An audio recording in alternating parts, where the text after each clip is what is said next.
Next presenter is Machid Hagar. Hagar, thank you. And it's entitled Strengthening Love Using Conflict to Strengthen Relationships.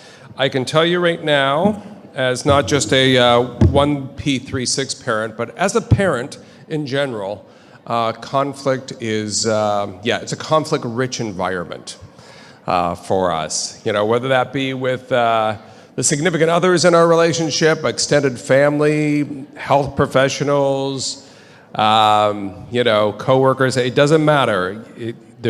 When you're high stress, there's a high likelihood for conflict. But let me tell you a little bit about Machid. Machid, by the way, volunteered to speak to this group, having not known that much about us, but she studied up on us. But she is a licensed marriage and family therapist and a somatic experiencing practitioner. She has clinical experience working with children, teenagers, adults, families, blended families, and works on a variety of settings throughout San Diego. She has worked with diverse populations with symptoms of trauma, anxiety, depression, grief and loss, relationship challenges, and parenting. Machid is fluent in English, Farsi, and German. So you can ask your questions in any of those three languages, if you wish, okay? So I'm gonna hand it over to Machid. Let's give her a big round of applause.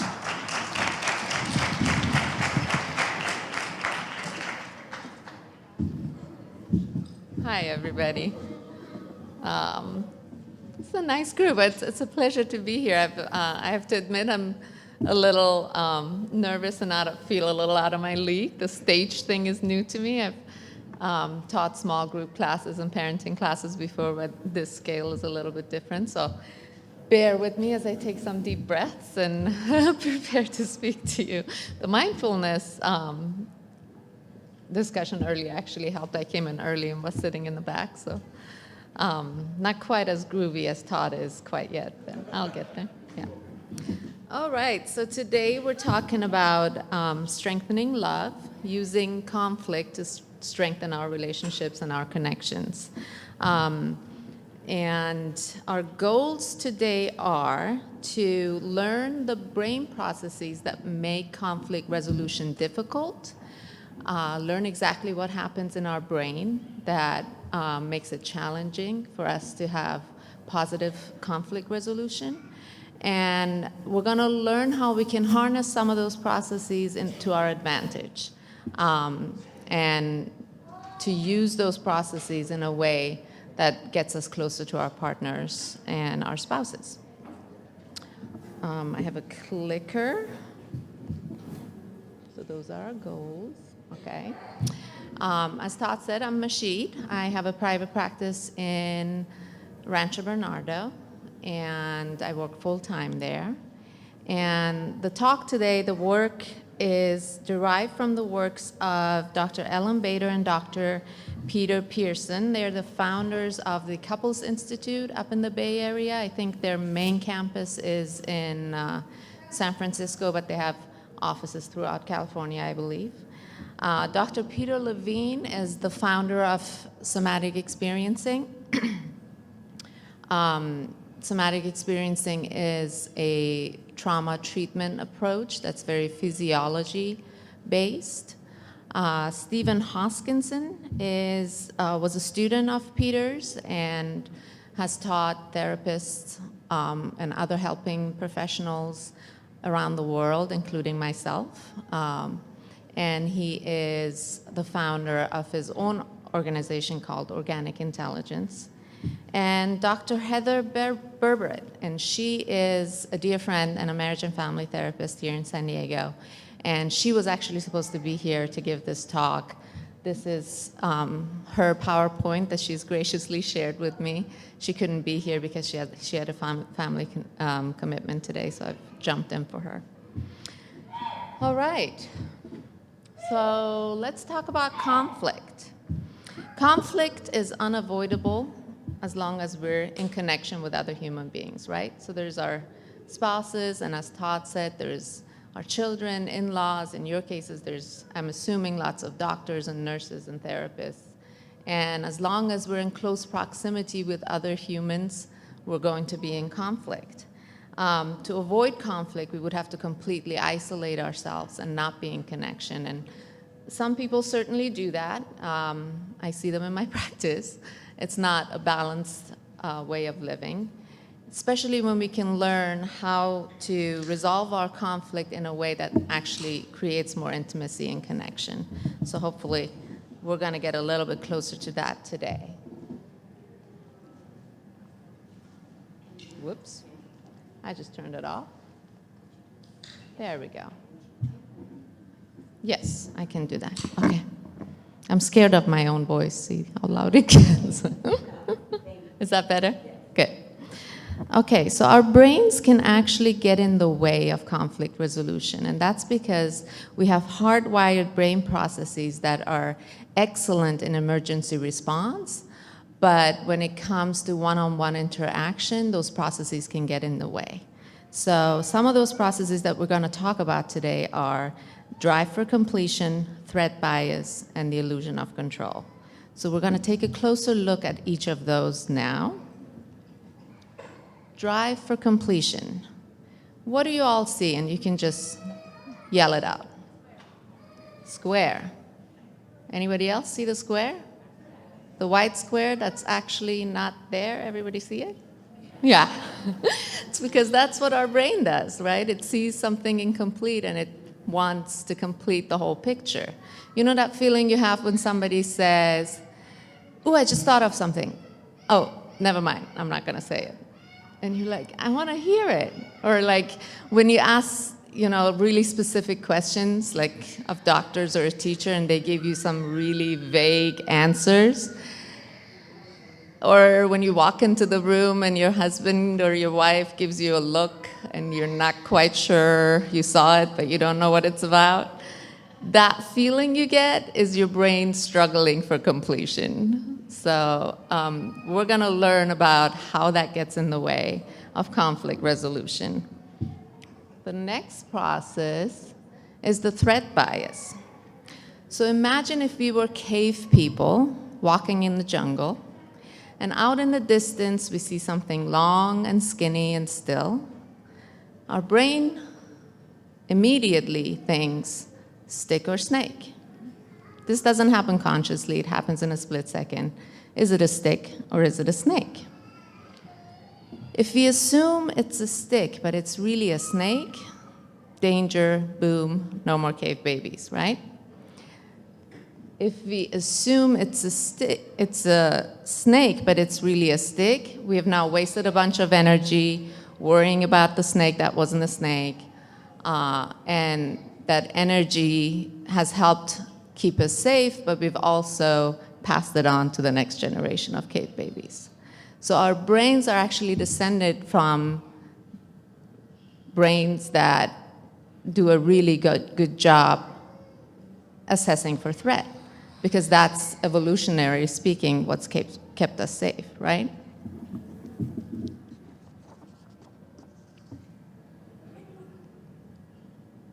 The illusion of control. Our brains think that if we can predict what happens, we can control the outcome. And if we can control the outcome, we can keep safe, right? So more cave babies again.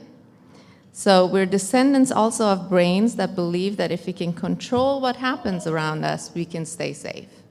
How many of you in your lives today, given the challenges you face, feel like, number one, you have all the answers, and number two, you know exactly what to do to keep your family safe? So if you can imagine the amount of stress that's on your system when the brain can't complete all the information because it doesn't have access to it, and when you can't control the situation you're in. It's pretty hard. So what can we do about this? Orientation. Orientation is something that I use regularly in my own life ever since I've learned how to do it. And I teach it to absolutely every client that walks into my office. And I encourage people to do it at least 3 times a day. set an alarm clock, do it, don't question it. And in its basic form, orientation is connecting to the environment through the senses, being completely connected to the here and now. We have two realities. The external reality is what we see, what we hear, what we can smell. It's outside of ourselves. And then there's the internal reality. It's our thoughts, our emotions, our memories, our fears. And when we become preoccupied more with the internal reality, that's what we're responding to, not what's actually happening. The mindfulness talk was a really nice way of differentiating the two as well, right? Turning inward, noticing breath, noticing relaxation in the body, but also keeping attention out to what's actually happening in the environment. Do we have any questions so far? Any thoughts, anything coming up so far? No, good.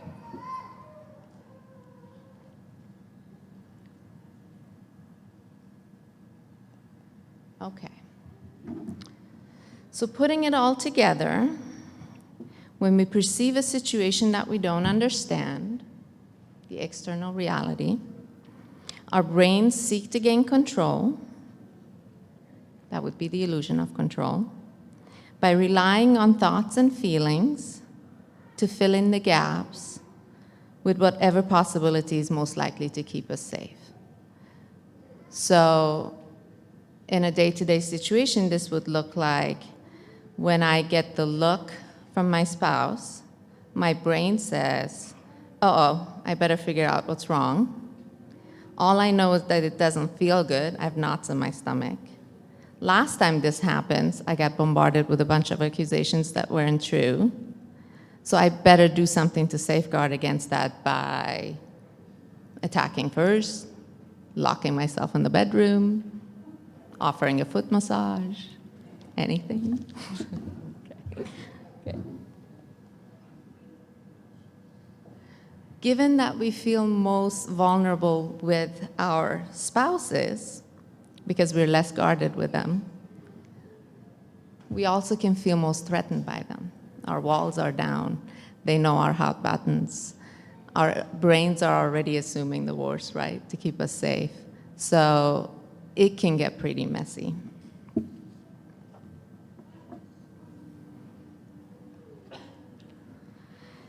Since there is no actual external threat in our reality, the threat is most likely coming from within, our thoughts, feelings, and memories. When we believe our internal reality, when we get so attached to those fears and those worries and those negative assumptions, we are now more connected to them and therefore less connected to our spouse. So we're reacting to our fears rather than to the here and now in the situation, right? Can everybody kind of follow that thread? Our brains want completion. They assume the worst to stay safe. And if we become so preoccupied with that that we actually can't see the person standing in front of us, we're responding from those fears. There's actually our political system is banking on this right now, so they've figured that out, right? I digress. Okay. Did I just go back? Okay.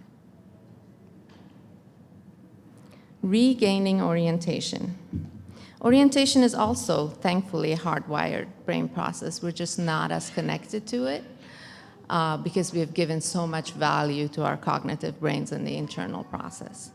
Animals in the wild actually do it all the time. If you have cats and dogs and you observe them, you actually see them orient all the time. That's how they assess for threat and map for safety. We can harness this process and keep connected to the reality outside of us, which includes people around us. So I just want to practice this for a quick second. We're going to just take a couple of minutes, and I will do it with you. If you can just let your eyes go where they want to go around the room. So if you just take yourself out of the driver's seat and just kind of take in the room. It might be noticing colors or shapes, or people, or shadows, or lights, textures.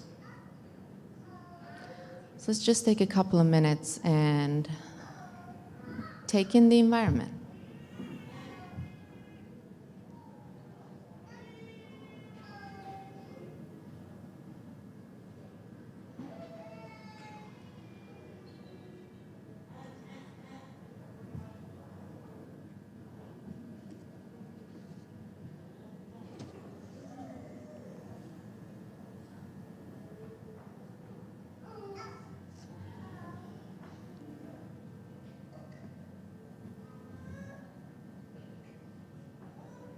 What do you notice? Anybody want to speak to what happened in that minute or so? What jumped out at you? Any shifts you noticed internally?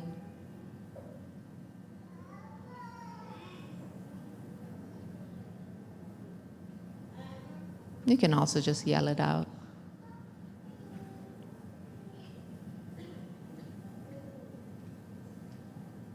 Anyone? Anyone? Going once, going twice. You have the mic, Don. I do, don't I? Unfortunately, I was hugging my wife at the time, so I really wasn't taking in the full message. Okay.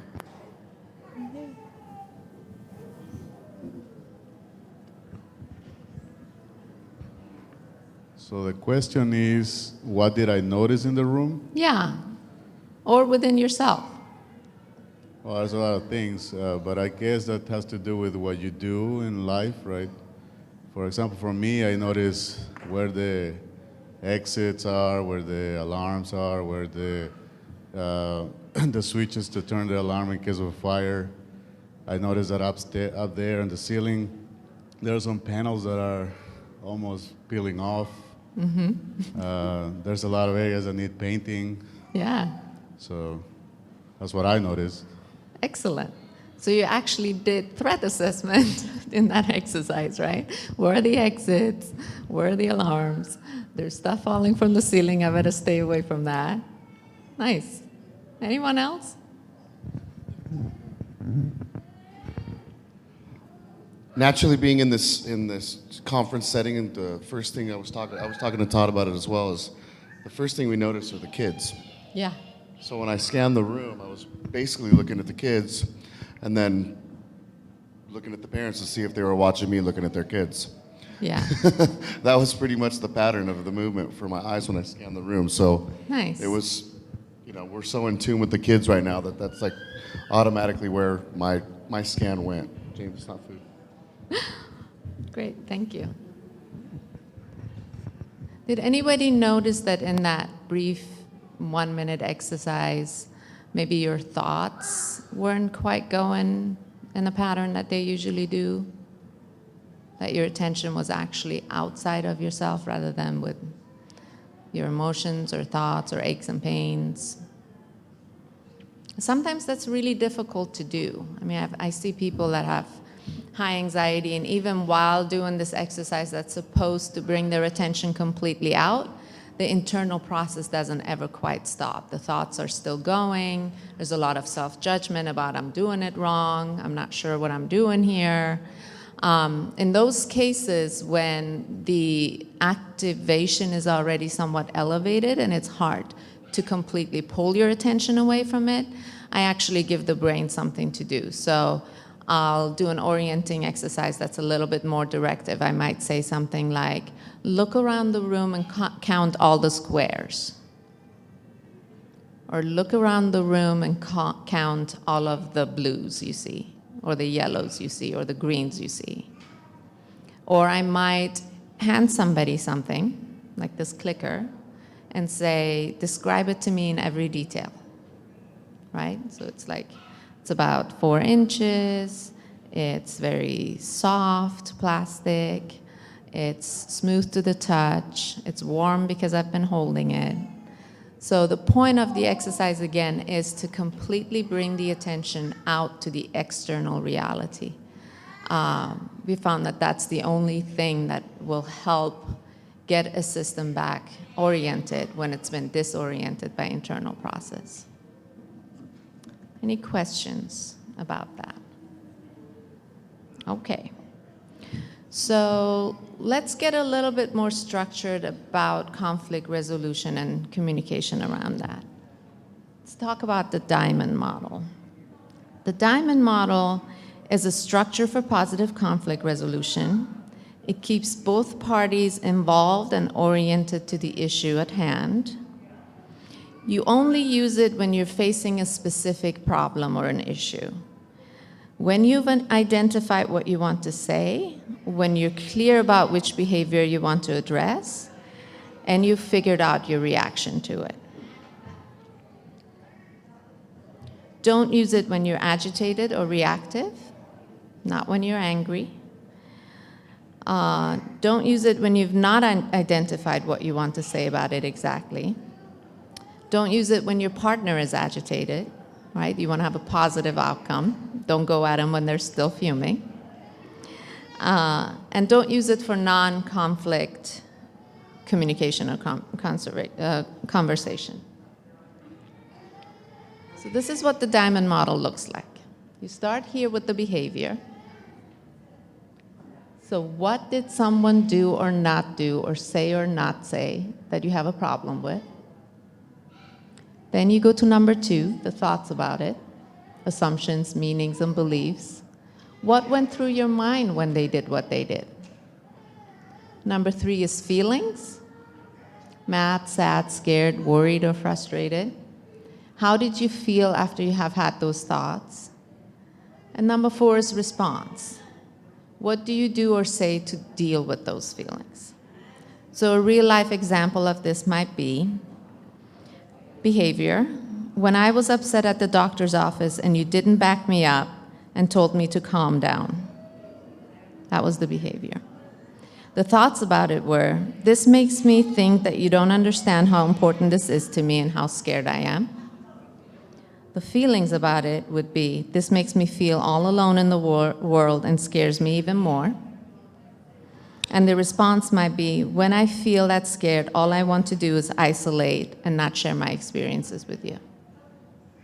Does that make sense? Okay. Do you guys need me to go slower? I know I was counting for 1 hour and then I had half, so I'm trying to just like breeze through that, but feel free to time out me if you have a question, okay? All right, thank you. Okay. So we're going to practice this in a bit, but I want to become really clear about each role and what the role's responsibilities are. So one person who's bringing up the behavior, we'll call them the speaker. Step 1 would be, what behavior do you want to discuss? Pick one behavior at a time and ask your partner if he or she is ready to have that conversation. Step 2 is start with the behavior and then follow through with the other steps. So behavior, thoughts, feelings, and response. Only discuss their behavior and your thoughts, feelings, and response. No accusations, no blaming, and no disrespect. Step 3, calmly and respectfully correct errors. Be open to new insights and understandings. Be patient and persistent. Like with anything else, this is like learning a new language. You have to really keep at it and practice. Don't get discouraged if it doesn't work out the first time. Do not discuss your partner's thoughts and feelings. Remember, your brain assumes the worst, so that's usually not helpful. This is about your experience only. Listener's job. Step number 1. Only agree to listen if you're calm and not reactive. If you agree to listen, you're agreeing to stay calm through the conversation. If that proves hard to do, you can use some of the tools we learned today. You can orient. You can, if that proves to be too challenging, you can take breaks. You can ask for a break and say, you know, I thought I was calm when we started the conversation. I'm no longer calm. Can we take a break and come back to this? That's allowed. Step 2, listen carefully. As much as possible, let go of your own experience. the purpose of this exercise is not to determine truth or even who's right or wrong. The purpose of it is really to see the situation from the speaker's perspective, and then to hopefully be able to offer some compassion and empathy to them. So like really stepping into the other role. We're not concerned with, who's telling the truth here. Reflect back what you hear in step 3 as closely as possible. Make sure you heard correctly. The speaker may correct you if you didn't. And keep at it until you get it right. Step 4, once speaker is done, you can ask questions and keep asking questions until you're really clear.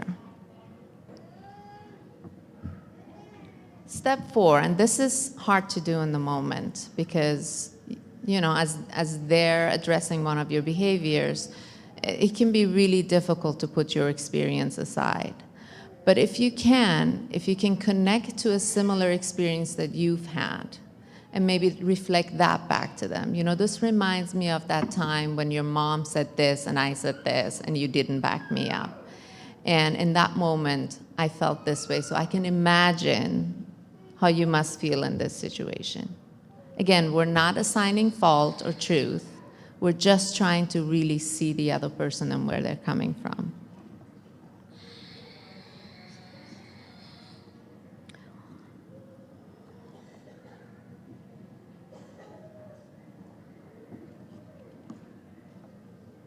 Okay, so here's the diamond model at a glance, the speaker and the listener's roles.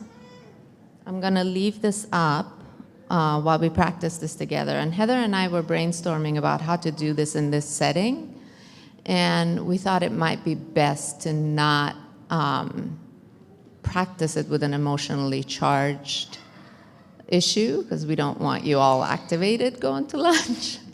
So we're gonna do a twist on it and try it with on a more positive note. So if with your partners or whoever you're here with, if you can pick a role, so somebody becomes a speaker and somebody becomes the listener, and then as a speaker, if you can maybe the behavior that you want to share with them is something that you actually love about them, and then follow those steps. So in real life, that would look like, I really love it when at the end of a long day, you help me clean up the kitchen. It makes me think that you value our time together as much as I do, and it makes me feel loved and supported. And when I feel that way, it makes me want to get up in the morning and cook your favorite breakfast. Okay, and then as the listener, you're going to reflect back what you heard, get really clear about what they mean, maybe connect it to a similar experience in yourself, and reflect that back to them. And then maybe take a couple of minutes to discuss how that felt. And I'm going to give you each about 5 minutes, and then we're going to reverse roles. So the speaker becomes the listener, and the listener becomes the speaker. Is that okay? Can we do that? Okay. Easy peasy, I like that. All right.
Okay, you guys can switch roles if you're ready to do so.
Are most people done with the exercise? Almost done? Anybody want to speak to their experience? Well, Like- since I got the mic, I'll start. I like the idea that you can use it for conflict, but that you and Heather turned it around as something that you can use as create dialogue about what's working and what's good. Exactly. So because I use something really simple like Amanda getting me coffee in the morning, and she used something very simple like me encouraging her to go to her kickboxing class and stuff like that. But it's you don't know how much it means to somebody until you talk about the Exactly. little things. Yeah. So that's what I thought. Yeah. Other thoughts, observations?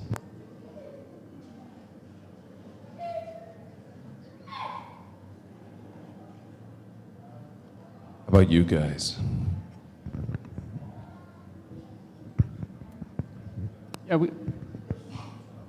We thought it was good, and I think for the same reasons that maybe even if we know things that each other like, but you maybe don't realize why it makes a difference. So when you hear like her thoughts and feelings of why certain things make her happy or not, then Right. it's easier to have the empathy like you talked about, and Yeah. to incorporate what I need to incorporate to change that thing to Yeah. make her feel better.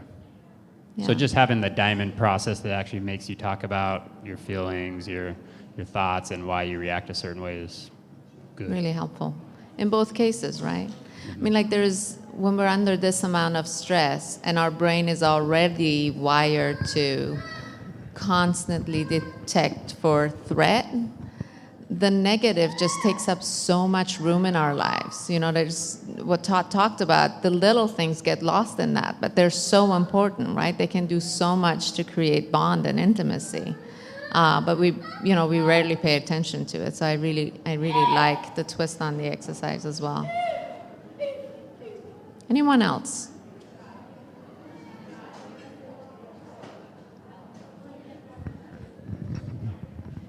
Okay, I just have a question. Like, when you're doing it with actual conflict, Yeah. both people are just super angry about it, and every time you try to talk about it, you just keep getting angry no matter how much time you take. Then what do you do? I would suggest that one person talks, gets through all 4 steps of the diamond model, and then you both walk away. Okay. You walk away, you let it simmer, you think about it, you orient to find balance, and then you return back to the conversation when you're ready. But it's really important that one person gets to say their piece, and the other person has enough time to respond appropriately.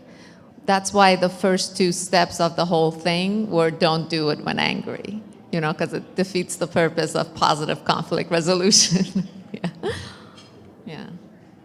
And I'm going to tell you that the orienting piece alone, I've seen miracles happen with just that.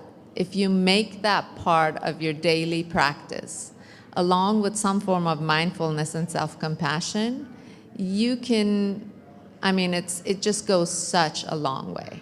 I can't emphasize it enough. And you can't overdo orienting. The more you're able to bring your attention away from what's going on internally, the more settled and balanced your system will respond.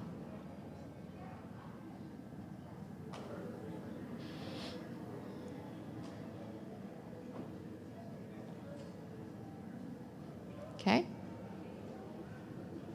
And, in closing, I just want to say it's like learning a new language. You wouldn't expect to go to Italy and within a week know how to converse and get along, right? You have to practice, you have to fail a few times. You have to keep going at it and don't get discouraged.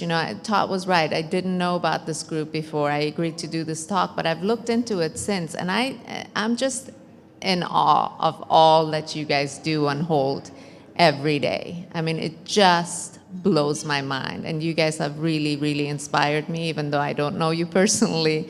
But some of the stories I've read, I just have so much respect for all of you. And if you can handle the challenges of your daily life the way you do, this is a piece of cake. It really is. Just don't give up, okay? And then there's just a couple of books that both Heather and I thought might be really helpful as far as the communication and conflict resolution piece. One of them is Getting the Love You Want, a guide for couples. And the other is Tell Me No Lies by Ellen Bader and Peter Pearson from the Couples Institute. And I don't know, do they have access to my information and email and stuff? We can give them access to Okay, that. yeah. And I'm open to answer questions by email or call. I'm much better at conversations than I am at lecturing, so give me a ring or email me. You did great. You did great. Thanks. Wonderful. Thank Okay, you so guys. much. Thank you so much, Machid. Let's give Machid a big hand.